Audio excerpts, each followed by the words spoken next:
Assalamualaikum warahmatullahi. Bugungi videomizda men sizlarga mana narsalar qanaqa qilib olishni o'rgataman. Mishinaga kirib bajarasizlar. Kemanlarga qo'yasizlar, keyin poyezd qilasizlar. Kinozlar kiringlar birga.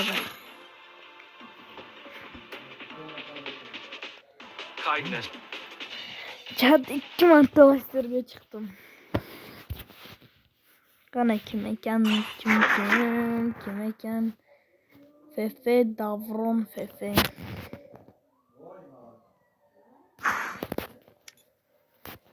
O'zlarcha sinishlardi.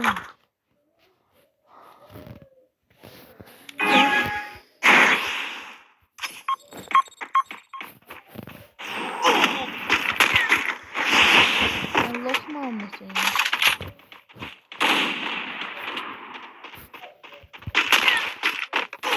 Yo çat yiyip koyduğu gibi zıbatmaz mı? Öyle. Zaten yok ama Anuja ogandan keyin atera.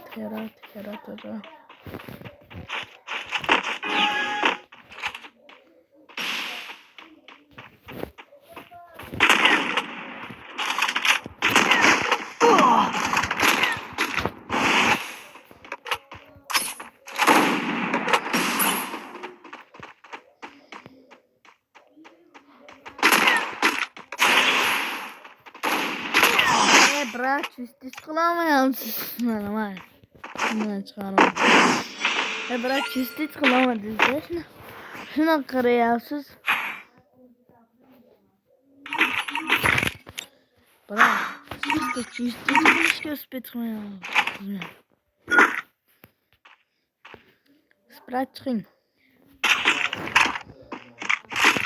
Bırak çıkın.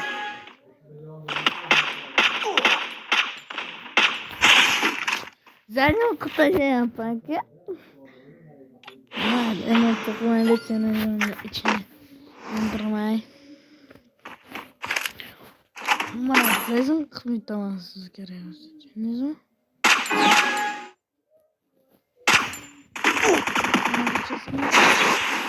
Ben siz yumpiyle gelmiyorum.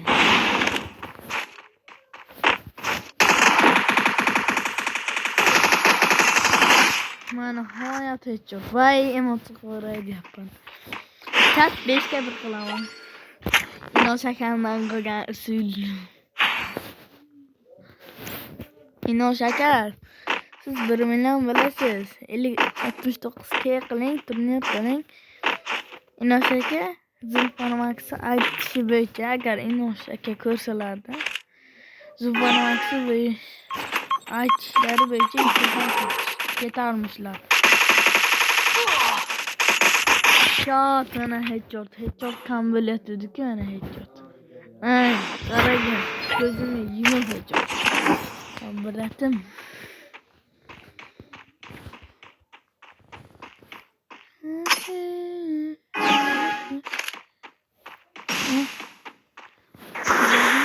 Qoldim shunaqa orqadan razm qiladigan.